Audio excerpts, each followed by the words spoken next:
Cette nuit, à 3 heures du matin, pendant que vous dormez, quelque chose va se passer dans votre chambre.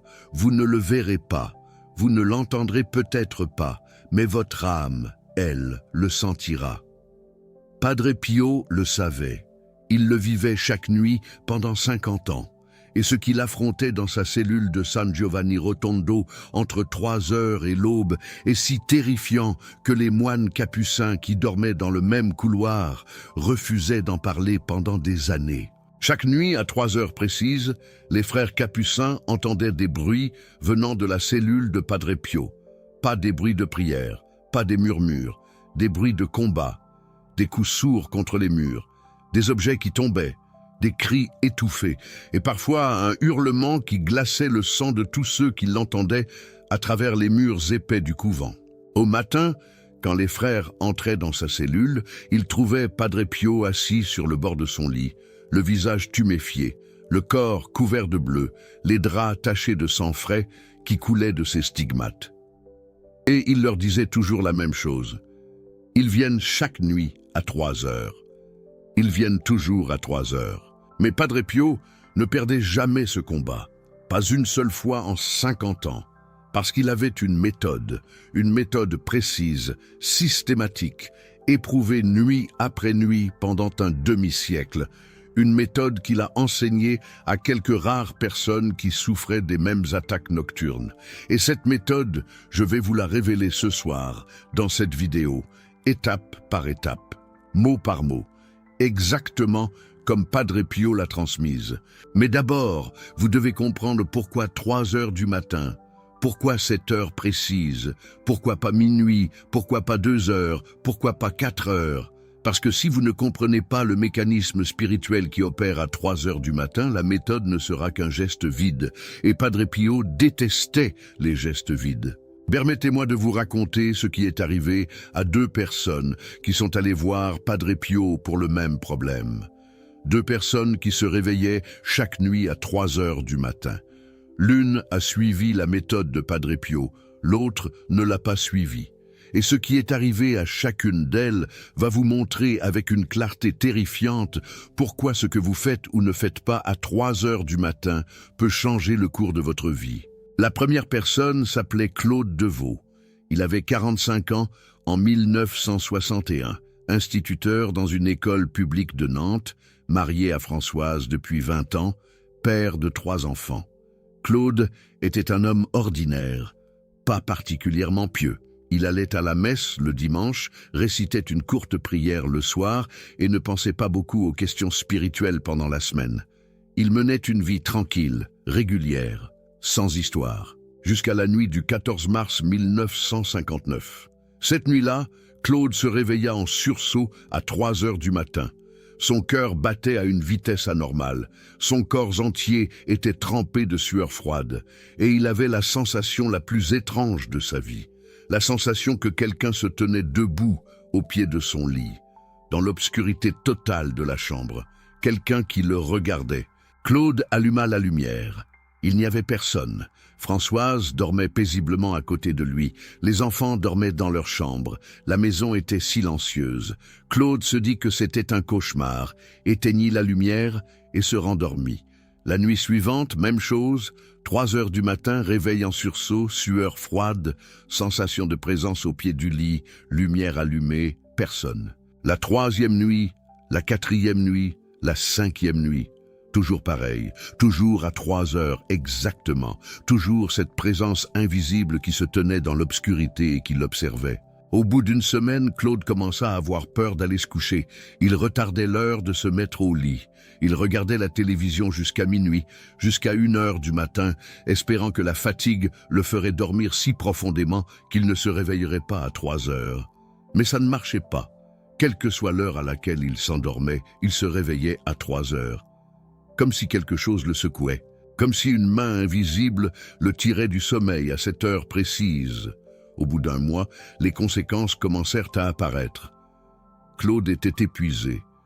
Il avait des cernes noires sous les yeux. Il s'endormait en classe devant ses élèves. Sa concentration avait disparu. Il oubliait des choses simples, le nom de ses collègues, l'adresse de l'école, le chemin pour rentrer chez lui. Son médecin parla de surmenage et lui prescrivit des somnifères. Les somnifères le firent dormir plus profondément. Mais quand le réveil de 3 heures venait, il était encore pire, parce que Claude ne pouvait pas se réveiller complètement. Il était coincé dans un état entre le sommeil et l'éveil, paralysé dans son lit, incapable de bouger, incapable de parler, mais pleinement conscient de la présence au pied de son lit. Et dans cet état de paralysie, il entendait quelque chose. Un murmure. Pas des mots qu'il pouvait comprendre. Un murmure bas, continu, comme un bourdonnement d'insectes mais avec une tonalité humaine. Un murmure qui venait de partout et de nulle part, qui remplissait la chambre comme un brouillard sonore. La première fois que cela arriva, Claude crut qu'il devenait fou. Il pleura le lendemain matin en racontant à Françoise ce qui se passait. Françoise, une femme pratique et terre-à-terre, pensa que son mari faisait une dépression. Elle l'envoya voir un psychiatre. Le psychiatre parla de paralysie du sommeil, un phénomène médical connu, sans danger, sans cause surnaturelle. Il augmenta la dose de somnifères. Mais les somnifères ne faisaient qu'empirer le problème. Plus Claude était drogué par les médicaments, plus la paralysie était profonde, plus le murmure était fort, plus la présence au pied du lit était claire. Et au bout de 3 mois, Claude commença à voir quelque chose pendant ces épisodes de paralysie. Dans l'obscurité de la chambre, au pied du lit, une silhouette, pas un visage, pas un corps, une forme plus noire que le noir de la chambre, comme un trou dans l'obscurité elle-même, et cette forme le regardait, avec des yeux qu'il ne pouvait pas voir mais qu'il sentait poser sur lui avec une intensité qui lui brûlait la peau. Claude arrêta les somnifères de lui-même. Il préférait se réveiller à 3 heures et avoir peur plutôt que d'être paralysé et de voir cette chose. Il alla voir son curé, le père Martin, un prêtre âgé de la paroisse Saint-Clément de Nantes. Le père Martin l'écouta avec attention, et au lieu de l'envoyer chez un médecin, il dit quelque chose qui surprit Claude. Le père Martin dit « Monsieur Deveau, ce que vous décrivez, je l'ai entendu au moins 20 fois dans ma carrière de prêtre. Toujours la même chose, toujours 3 heures du matin, toujours cette présence, toujours cette paralysie. Ce n'est pas une maladie, ce n'est pas la folie, c'est un combat spirituel. Et il n'y a qu'un homme en Europe qui peut vous aider à le comprendre et à le vaincre. Cet homme s'appelle Padre Pio. » Claude ne connaissait pas Padre Pio. En 1961, Padre Pio n'était pas encore aussi célèbre en France qu'il le deviendrait plus tard. Mais le père Martin lui donna une lettre d'introduction pour le supérieur du couvent de San Giovanni Rotondo et lui dit de faire le voyage immédiatement, pas la semaine prochaine, pas le mois prochain, maintenant. Claude fit le voyage, 3 jours de train de Nantes à San Giovanni Rotondo, en passant par Paris, Turin et Foggia.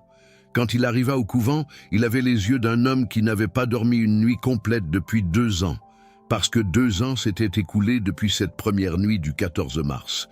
2 ans de réveil à 3 heures, 2 ans de terreur nocturne, 2 ans de détérioration progressive de sa santé, de son mariage, de sa vie. La file d'attente pour le confessionnal de Padre Pio était longue. Claude attendit 1 jour et demi. Quand il s'agenouilla enfin devant le petit capucin aux mains bandées, il était si fatigué qu'il pouvait à peine garder les yeux ouverts. Padre Pio le regarda. Et la première chose qu'il dit n'était pas une question, c'était une affirmation. Il dit « 2 ans. Cela fait 2 ans qu'il te réveille à 3 heures. » Claude sentit ses jambes trembler. Comment pouvait-il savoir? Le père Martin lui avait écrit, peut-être. Mais non. La lettre d'introduction ne mentionnait pas les détails. Padre Pio voyait. Il voyait directement dans l'âme de Claude, comme on lit un livre ouvert. Padre Pio continua. « Tu penses que c'est la folie. Tu penses que c'est une maladie. Tu penses que c'est ton cerveau qui te joue des tours. Mais ce n'est rien de tout cela. Ce que tu vis à 3 heures du matin est réel. Plus réel que tout ce que tu vis pendant la journée. Parce que pendant la journée, le monde physique masque le monde spirituel. Mais à 3 heures du matin, le voile est si mince que même un homme ordinaire peut percevoir ce qui existe de l'autre côté. Et c'est alors que Padre Pio expliqua à Claude ce que signifie 3 heures du matin dans le monde spirituel. Et ce qu'il dit ce jour-là dans ce confessionnal est si important que je veux que vous l'écoutiez avec toute votre attention. Parce que cela explique pourquoi vous qui m'écoutez en ce moment, vous vous réveillez parfois à 3 heures sans raison apparente. Padre Pio dit « Écoute-moi bien, fils, le Christ est mort sur la croix à 3 heures de l'après-midi, pas à midi, pas à minuit, à 3 heures de l'après-midi. C'est l'heure de la miséricorde, l'heure où le ciel s'est ouvert, l'heure où le sang et l'eau ont coulé du côté percé du Christ, l'heure où le salut du monde a été accompli. 3 heures de l'après-midi est l'heure la plus puissante du jour pour la grâce divine. Mais il y a un principe dans le monde spirituel que peu de gens connaissent. Pour chaque heure de grâce, il existe une heure inverse, une heure miroir, une heure où les forces des ténèbres ont leur plus grande puissance. Et l'heure miroir de 3 heures de l'après-midi, c'est 3 heures du matin, exactement 12 heures plus tard. Exactement à l'opposé. Padre Pio baissa la voix, comme s'il ne voulait pas que les murs l'entendent. À 3 heures de l'après-midi, le Christ a vaincu la mort. À 3 heures du matin, les démons célèbrent leur heure. C'est leur moment de force maximale. C'est l'heure où le voile entre le visible et l'invisible est le plus mince. C'est l'heure où les âmes endormies sont le plus vulnérables. Parce qu'à 3 heures du matin, ton corps dort. Ta conscience dort, tes défenses spirituelles dorment. Et c'est exactement à ce moment que l'ennemi attaque. Pas quand tu es fort, pas quand tu pries, pas quand tu es éveillé et armé de ta foi. Non, il attaque quand tu dors, parce que l'ennemi est un lâche. Il n'affronte jamais un soldat armé, il égorge les dormeurs. Quand j'ai entendu ces paroles de Padre Pio pour la première fois, lors d'une conférence à la paroisse de Limoges, j'ai senti un frisson me parcourir le corps tout entier. Parce que je connaissais cette heure. Je la connaissais intimement. Quand mon mari était en train de mourir de son cancer, quand il était allongé dans notre lit à la maison parce qu'il avait refusé de mourir à l'hôpital, je me réveillais chaque nuit à 3 heures du matin.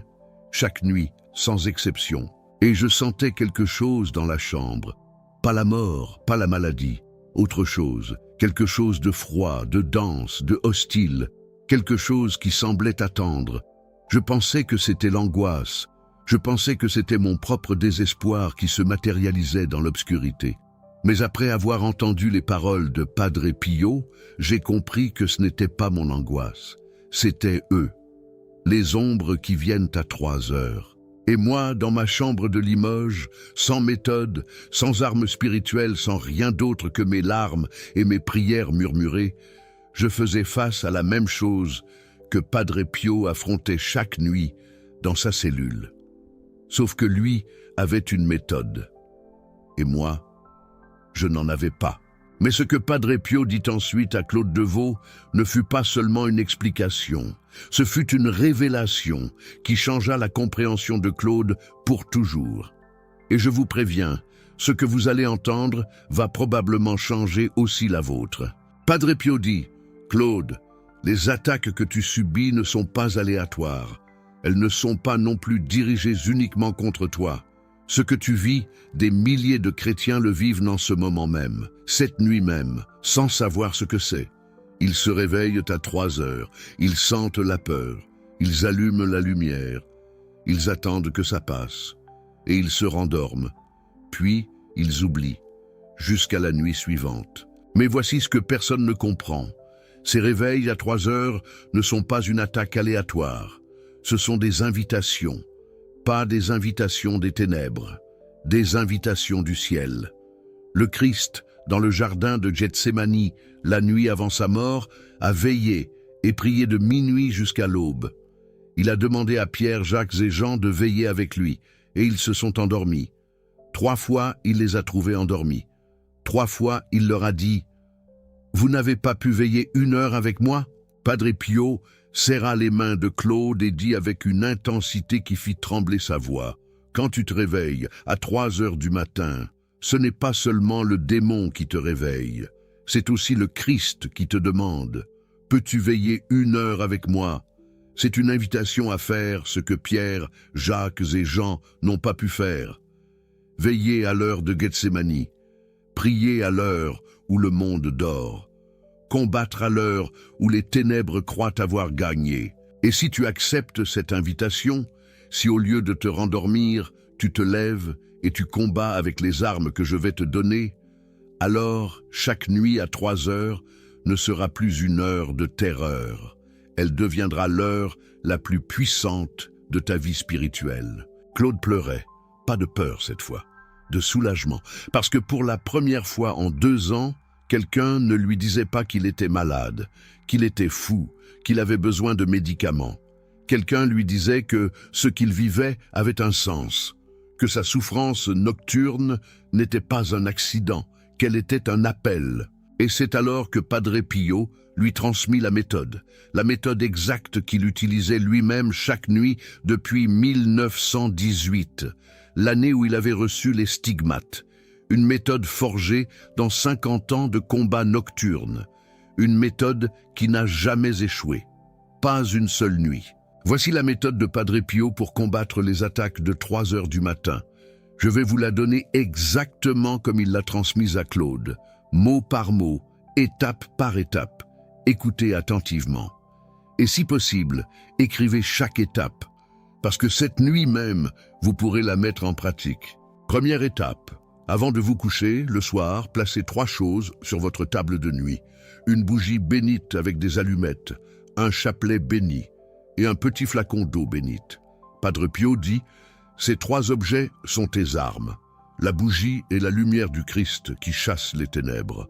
Le chapelet est l'épée de Marie qui tranche les chaînes, et l'eau bénite est le sang du Christ qui purifie et protège. Ne va jamais au lit sans ces 3 armes à portée de main. Deuxième étape. Quand tu te réveilles à 3 heures, ne te rendors pas. Padre Pio dit à Claude, c'est la tentation la plus forte. Te rendormir, fermer les yeux et espérer que ça passe. Mais quand tu te rendors à 3 heures du matin, après avoir senti la présence, tu te rendors désarmé au milieu d'un champ de bataille. Tu n'esquives pas le combat, tu baisses les armes, et l'ennemi le sait. Alors, lève-toi, assieds-toi dans ton lit, ouvre les yeux. Troisième étape. Allume la bougie bénite. Padre Pio dit, la flamme d'une bougie bénite dans l'obscurité de 3 heures du matin est comme un soleil dans le monde spirituel. Les démons ne supportent pas la lumière électrique. La lumière d'une flamme bénite, la lumière électrique éclaire les yeux, la flamme bénite éclaire l'âme. Allume la bougie et regarde la flamme pendant quelques secondes. Laisse cette lumière entrer dans tes yeux et descendre jusqu'à ton cœur. Quatrième étape. Prends ton chapelet béni et récite la prière à Saint Michel Archange. Récite-la 3 fois, pas une fois, 3 fois. Padre Pio dit 3 fois pour les 3 heures. Saint Michel est le général des armées célestes. Il est celui qui a jeté Lucifer hors du ciel. Quand tu l'appelles 3 fois à 3 heures du matin, il vient. Et il ne vient pas seul, il vient avec ses légions. Padre Pio récita la prière devant Claude pour qu'il la mémorise. Saint Michel Archange, défendez-nous dans le combat. Soyez notre secours contre la méchanceté et les embûches du démon. Que Dieu lui commande, nous vous en supplions. Et vous, prince de la milice céleste par la force divine, repoussez en enfer Satan et les autres esprits mauvais qui rôdent dans le monde pour la perte des âmes. Cinquième étape. Récite une dizaine du chapelet en méditant le mystère de l'agonie au jardin de Gethsémani. Padre Pio dit, ce n'est pas n'importe quel mystère, c'est le mystère de la nuit, le mystère du combat nocturne de Jésus. Quand tu médites l'agonie à 3 heures du matin, tu ne fais pas que prier, tu te joins au Christ dans son combat. Tu deviens le disciple qui n'a pas dormi. Tu deviens celui qui a veillé quand Pierre, Jacques et Jean ont fermé les yeux. Sixième étape, prends le flacon d'eau bénite, asperge les 4 coins de ta chambre, en faisant le signe de croix dans chaque direction. Padre Pio dit, l'eau bénite est le sang du Christ sous forme d'eau. Quand tu asperges les 4 coins de ta chambre, tu traces un périmètre sacré. Tu dis aux ténèbres, cet espace appartient au Christ. Cet espace est un territoire de Dieu, et aucune puissance de l'enfer ne peut franchir un périmètre tracé avec l'eau bénite par un enfant de Dieu qui prie. Septième étape, Fais le signe de croix sur ton front, sur ta porte et sur ta fenêtre. Padre Pio dit, ton front est la porte de ton esprit. Ta porte est l'entrée de ta maison. Ta fenêtre est l'ouverture vers le monde.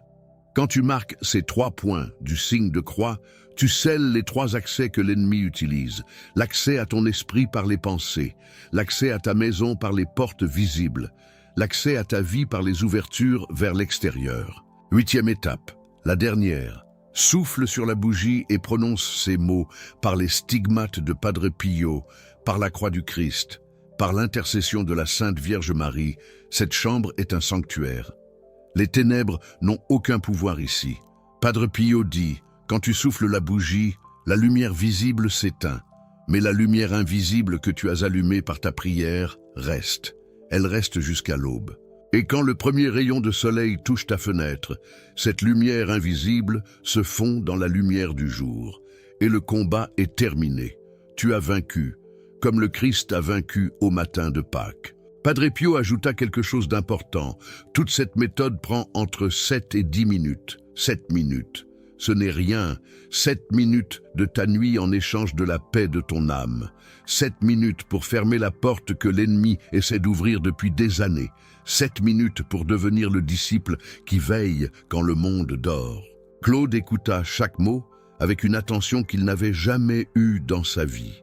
Il grava chaque étape dans sa mémoire, et quand il sortit du confessionnal de Padre Pio, il n'avait plus peur. Pour la première fois en 2 ans, il n'avait plus peur de la nuit. Mais Padre Pio l'avait averti. Il lui avait dit une chose que Claude ne comprit pleinement que plus tard.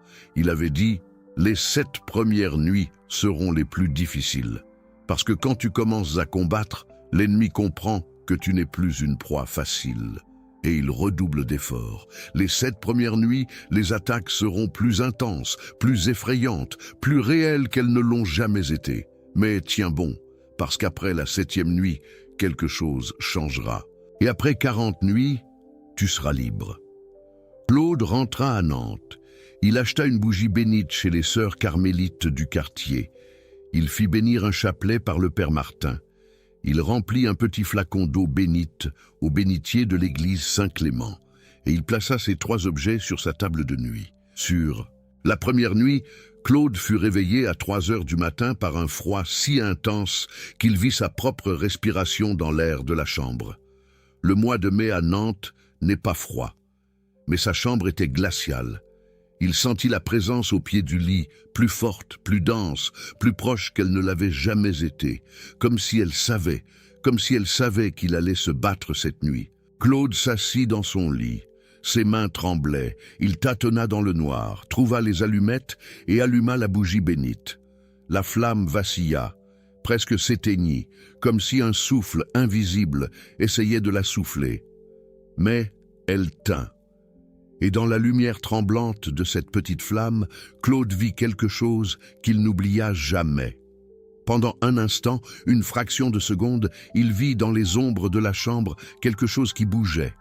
Pas un rat, pas un courant d'air. Quelque chose qui se retirait de la lumière, qui fuyait la flamme, comme un animal nocturne surpris par un projecteur. Claude prit son chapelet et récita la prière à Saint-Michel 3 fois. Sa voix tremblait. Les mots sortaient en morceaux, mais il les dit 3 fois. Et à chaque répétition, il sentait le froid diminuer légèrement, comme si chaque prière était un degré de chaleur. Il récita la dizaine du chapelet en méditant sur Gethsémani. Ses doigts glissaient sur les perles avec une maladresse de débutant, mais il priait.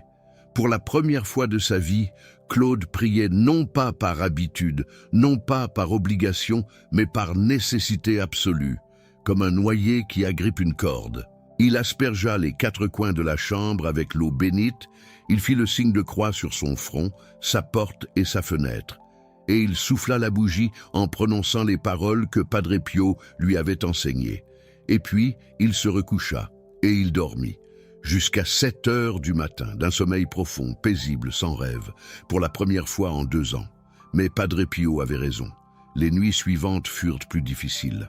La 2e nuit, Claude se réveilla non pas à 3 heures, mais à 2h45, comme si l'ennemi avait décidé de le prendre de court. La présence était plus agressive, le froid était plus intense.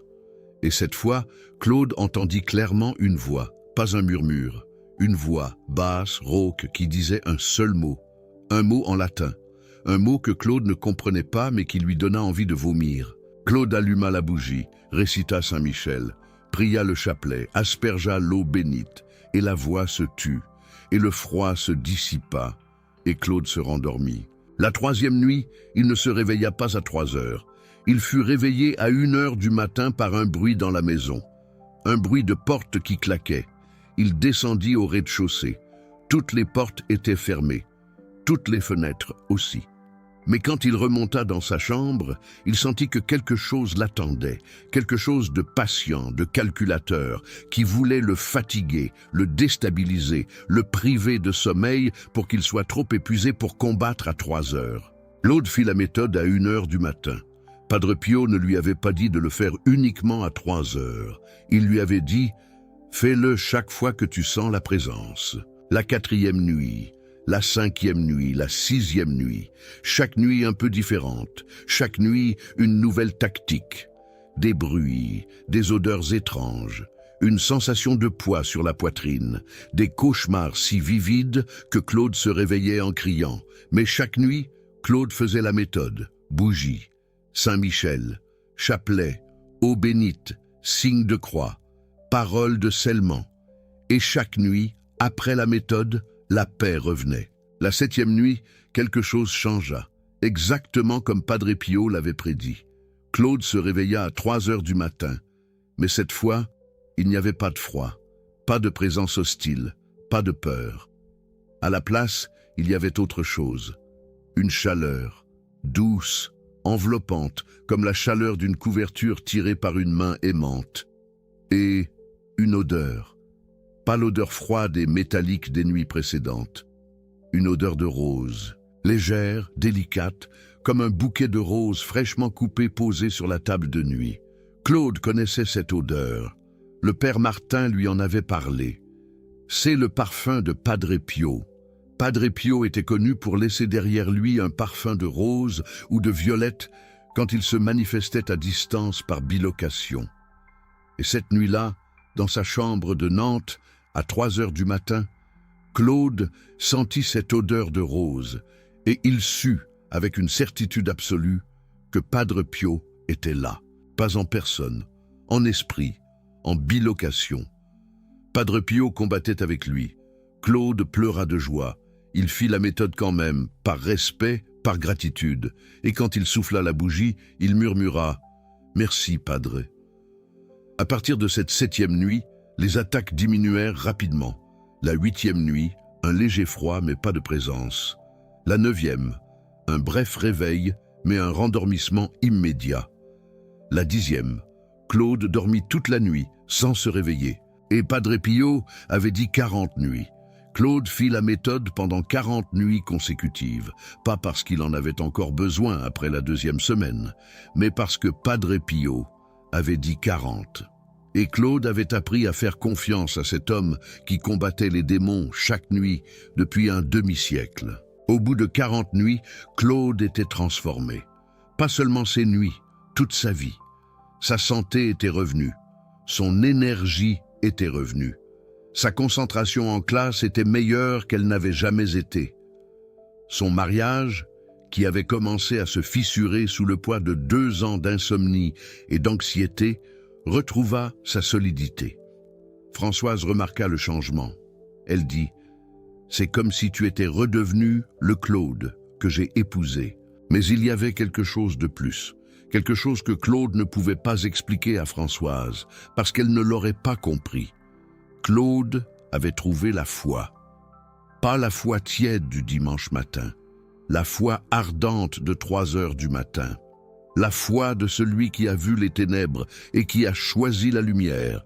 La foi de celui qui a entendu le Christ lui demander « Peux-tu veiller 1 heure avec moi ?» Et qui a répondu « Oui ». Cela me rappelle ce que ma grand-mère disait toujours. Elle disait « La foi du jour est facile. Tout le monde peut croire quand le soleil brille. Mais la vraie foi, c'est la foi de la nuit. la foi de celui qui prie dans le noir, la foi de celui qui allume une bougie quand tout le monde dort. C'est cette foi-là que Dieu regarde, c'est cette foi-là qui fait trembler les démons. Ma grand-mère ne connaissait pas Padre Pio, mais elle connaissait la vérité. Parce que la vérité est la même partout, à Limoges comme à San Giovanni Rotondo. Mais l'histoire de Claude ne serait pas complète si je ne vous racontais pas ce qui est arrivé à un autre homme. Un homme qui vivait la même chose que Claude, qui se réveillait chaque nuit à 3 heures du matin, qui sentait la même présence, qui avait la même peur, mais qui a fait un choix différent.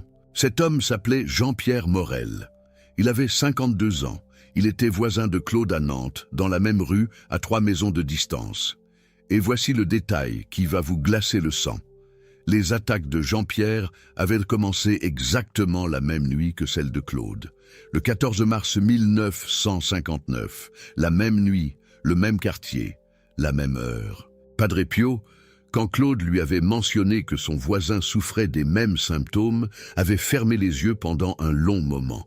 Et quand il les avait rouverts, il avait dit quelque chose de profondément troublant. Il avait dit « Ce n'est pas une coïncidence. Les attaques démoniaques ne sont jamais aléatoires. Elles suivent des lignes géographiques, des lignes familiales, des lignes spirituelles. Ton quartier a été touché, pas seulement toi, pas seulement ton voisin. Probablement d'autres personnes dans les mêmes rues qui ne savent même pas ce qui leur arrive, qui pensent qu'elles ont des problèmes de sommeil, qui prennent des médicaments, qui voient des médecins, alors que ce qu'elles vivent n'a rien de médical. Cette révélation frappa Claude comme un coup de tonnerre. L'idée que les attaques n'étaient pas personnelles mais territoriales changeait tout. Ce n'était pas Claude qui était visé. C'était son quartier, sa rue, sa zone géographique. Comme une offensive militaire qui n'attaque pas un soldat, mais un territoire. Claude, après son retour de San Giovanni Rotondo, alla trouver Jean-Pierre pour lui raconter ce qu'il avait appris. Il lui décrivit la méthode de Padre Pio. Il lui donna une copie de la prière à Saint-Michel.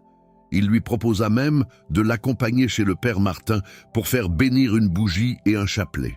Jean-Pierre écouta poliment, mais il refusa. Il dit « Claude, je ne crois pas à ces histoires de démons et de prières magiques. C'est du sommeil perturbé, rien de plus. Mon médecin m'a prescrit de nouveaux somnifères. Ça va passer. » Claude insista. Il dit « Jean-Pierre, j'ai pris les mêmes somnifères pendant 2 ans. Ça n'a pas passé. Ça a empiré. Ce qui a marché, c'est la méthode de Padre Pio. » Jean-Pierre sourit avec condescendance. Il dit « Toi, tu crois à ces choses-là, Claude. Moi, non. Chacun son remède. » Et c'est là que les chemins des 2 hommes divergèrent. Claude continua sa méthode. Jean-Pierre continua ses somnifères. Ce qui arriva à Jean-Pierre au cours des mois suivants fut la démonstration la plus terrifiante que j'ai jamais entendue de ce que Padre Pio appelait le prix du refus. Le prix de tourner le dos à l'aide quand elle est offerte. En l'espace de 6 mois, Jean-Pierre perdit son emploi à la mairie, pas pour incompétence, pour une série d'erreurs inexplicables qu'il commettait systématiquement.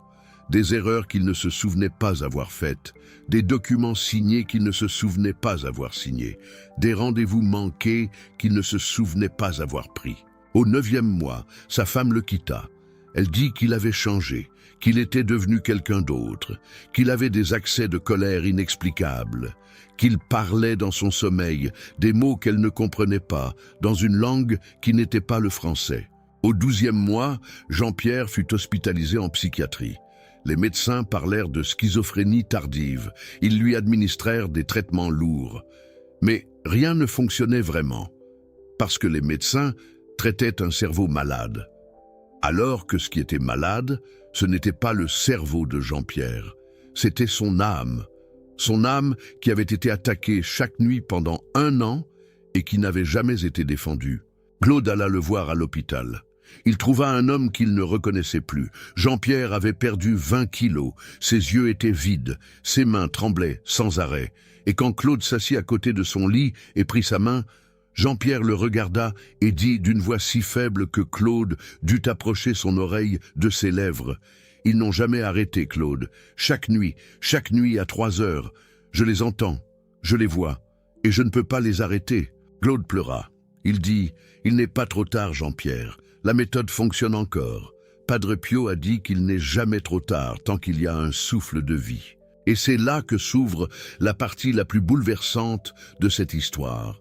Parce que même dans cet hôpital psychiatrique, même avec un homme brisé par 1 an d'attaque sans défense, la méthode de Padre Pio pouvait encore fonctionner. Mais pas de la même façon. Parce que Jean-Pierre était trop faible pour combattre seul. Il ne pouvait pas se lever. Il ne pouvait pas allumer une bougie. Il ne pouvait pas réciter une dizaine de chapelets sans perdre le fil de ses pensées. Alors Claude fit quelque chose que Padre Pio avait mentionné comme une possibilité, mais que Claude n'avait jamais envisagé de voir utiliser. Padre Pio avait dit « Si un frère est trop faible pour combattre, combat pour lui. » La méthode fonctionne aussi par procuration, parce que dans le monde spirituel, les prières des uns protègent les autres. Le chapelet récité dans ta chambre, pour ton voisin construit un mur de protection autour de la chambre de ton voisin. Comme un soldat qui protège un blessé avec son propre bouclier. Claude se mit à faire la méthode chaque nuit à 3 heures du matin dans sa propre chambre, mais en incluant Jean-Pierre dans ses intentions. Il priait Saint-Michel pour Jean-Pierre. Il récitait le chapelet pour Jean-Pierre. Il aspergeait sa propre chambre d'eau bénite en nommant Jean-Pierre. Et chaque nuit, il prononçait les paroles de scellement en ajoutant « Et pour la chambre de Jean-Pierre Morel, que les ténèbres n'aient aucun pouvoir ». Ce que Claude fit ensuite est peut-être la chose la plus courageuse que j'ai entendue dans tous mes années de recherche sur Padre Pio. Chaque dimanche, Claude allait à l'hôpital avec une petite fiole d'eau bénite cachée dans sa poche. Les infirmiers ne l'auraient pas laissé asperger la chambre d'un patient psychiatrique. Alors Claude était discret. Quand personne ne regardait, il versait quelques gouttes d'eau bénite dans les 4 coins de la chambre de Jean-Pierre. Il faisait le signe de croix sur la porte et la fenêtre. Et il murmurait la prière de scellement.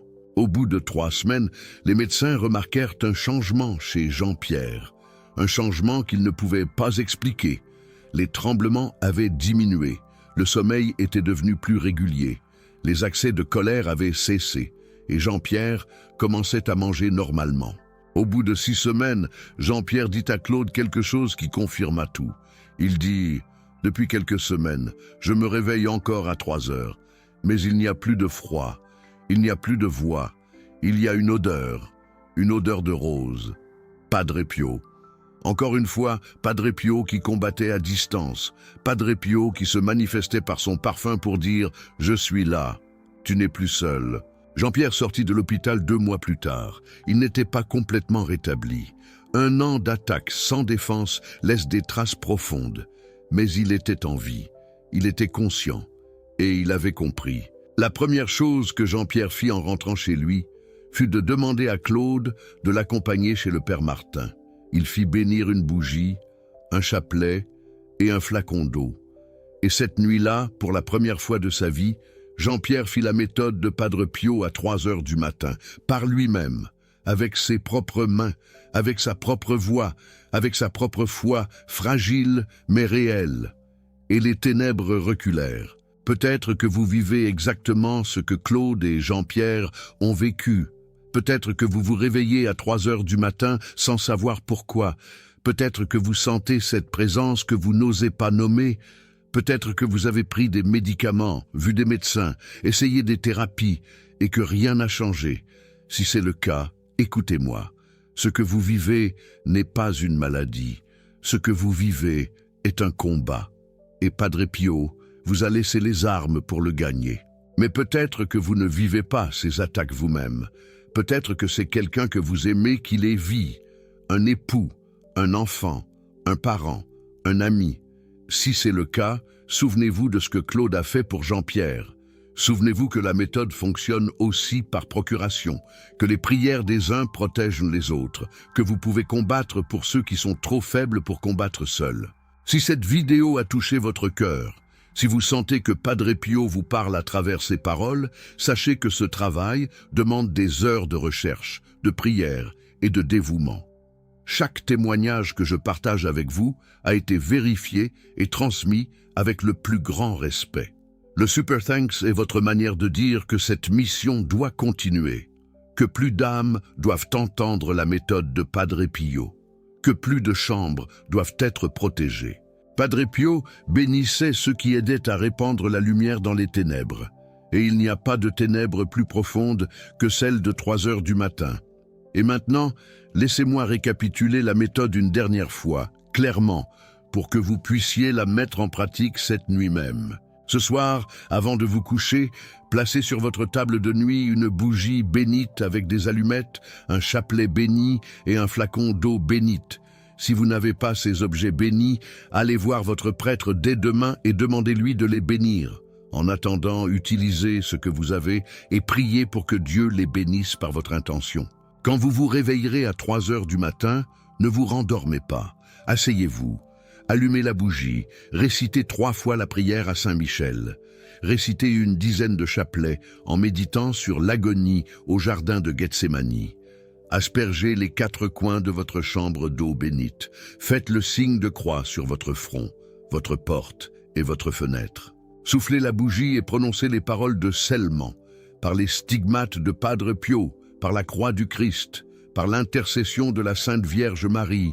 Cette chambre est un sanctuaire. Les ténèbres n'ont aucun pouvoir ici. Faites cela pendant 40 nuits, pas 7, pas 20, 40, le nombre biblique de la purification, 40 jours dans le désert, 40 jours du déluge, 40 ans dans le Sinaï. Le chiffre 40 dans la Bible est toujours le chiffre de la transformation complète. Les 7 premières nuits seront difficiles. L'ennemi va résister. Il va redoubler d'efforts, il va essayer de vous décourager, de vous fatiguer, de vous convaincre que c'est inutile. Mais tenez bon, parce qu'après la 7e nuit, la lumière commence à percer. Et après 40 nuits, vous serez libre. Comme Claude a été libéré, comme Jean-Pierre a été libéré, comme des milliers de chrétiens avant vous ont été libérés par la même méthode que Padre Pio pratiquait chaque nuit dans sa cellule de San Giovanni Rotondo. Padre Pio disait « Le démon est un lâche, il attaque dans le noir, il attaque les dormeurs, il attaque les désarmés. Mais il fuit devant la moindre flamme, il tremble devant le moindre Ave Maria, il s'écroule devant le nom de Saint Michel. Vous n'avez pas à avoir peur de 3 heures du matin, c'est 3 heures du matin qui doit avoir peur de vous, parce que vous n'êtes plus un dormeur, vous êtes un veilleur, vous n'êtes plus une proie, vous êtes un soldat du Christ. Et je veux vous confier une dernière chose, quelque chose de très intime. Depuis que j'ai appris la méthode de Padre Pio, depuis que je l'applique quand je me réveille la nuit, quelque chose a changé dans ma vie. Je n'ai plus peur de l'obscurité, je n'ai plus peur de la nuit, je n'ai plus peur du silence de 3 heures du matin. Parce que je sais maintenant que dans ce silence, dans cette obscurité, dans ce moment où le monde entier dort, il y a un vieil homme en robe brune, avec des mains qui saignent, qui veille avec moi. Et avec lui, il y a une armée d'anges. Et avec ces anges, il y a le Christ lui-même. Et devant le Christ, aucune ténèbre ne peut subsister. Tant qu'il y a de la foi, il y a de la lumière. Tant qu'il y a une bougie bénite sur la table de nuit, il y a de l'espérance.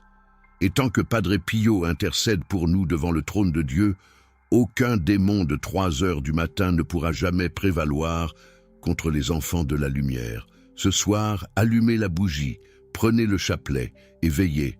Le Christ vous le demande, et Padre Pio veille avec vous. Et maintenant, je vous pose la question. Vous êtes-vous déjà réveillé à 3 heures du matin sans raison apparente? Avez-vous déjà senti cette présence froide dans votre chambre au milieu de la nuit? Écrivez oui dans les commentaires si cela vous est arrivé. Et si vous êtes courageux, racontez ce que vous avez ressenti, parce que votre témoignage peut aider quelqu'un d'autre à comprendre qu'il n'est pas seul, qu'il n'est pas fou, et qu'il existe une méthode pour vaincre ce qui vient à 3 heures du matin.